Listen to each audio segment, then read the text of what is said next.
नमस्कार दोस्तों, आज के हमारे इस वीडियो में हम आपके लिए माघ मास की एक बहुत सुंदर कहानी लेकर आए हैं।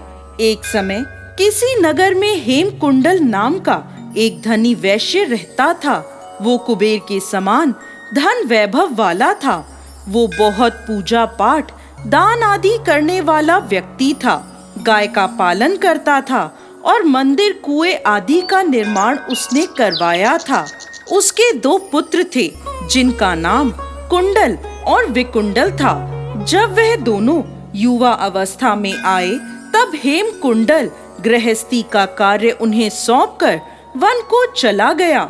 वहां भगवान विष्णु की आराधना करता वैकुंठ को प्राप्त हुआ। उसके दोनों पुत्रों को धन वैभव का मद था, जिससे वो दोनों वैश्यागामी बन गए और बुरे कर्मों में लग गए। उन्होंने अपना सारा धन नष्ट कर दिया और वह दरिद्र होकर चोरी आदि करने लगे और वन में रहने लगे। वहां पशु पक्षियों को मारकर खाने लगे।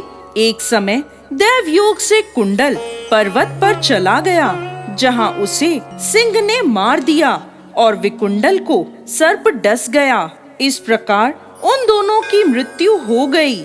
यमराज के दूत दोनों भाइयों को एक साथ यमराज के पास लाए और बोले, महाराज, इन पापियों के लिए क्या आज्ञा है? तब यमराज बोले, बड़े भाई कुंडल को घोर नरक में डालो और दूसरे भाई विकुंडल को स्वर्ग भेज दो। तब बड़े संशय के साथ विकुंडल बोला, हे यमराज, मेरे मन में बड़ी भारी शंका उत्पन्न हो गई है। हम दोनों भाई एक ही कुल में उत्पन्न हुए, एक जैसे ही कर्म करते रहे। कभी हमने कोई भी शुभ कार्य नहीं किया और हमारी मृत्यु भी एक साथ हुई है।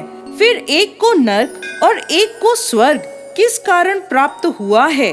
तब यमराज बोले, विकुंडल, माता पिता, भाई बहन, ये सब संबंध जन्म के कारण प्राप्त होते हैं और जन्म कर्मों को भोगने के लिए होता है। जो जैसा कर्म करता है उसे उसका फल वैसा ही प्राप्त होता है।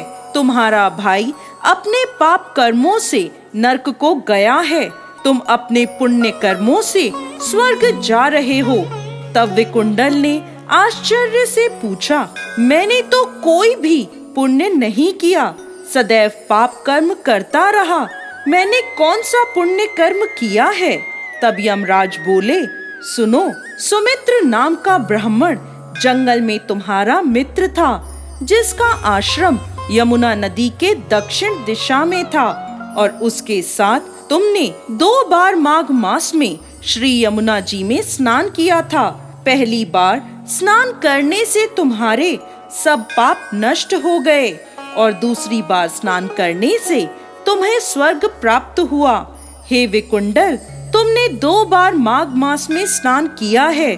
माघ मास के स्नान के पुण्य से तुम्हें स्वर्ग प्राप्त हुआ है। तब विकुंडल मन में सोचने लगा कि अनजाने में किए माघ मास के स्नान का इतना फल है, तो भाव से किए माघ मास के स्नान का कितना फल होगा।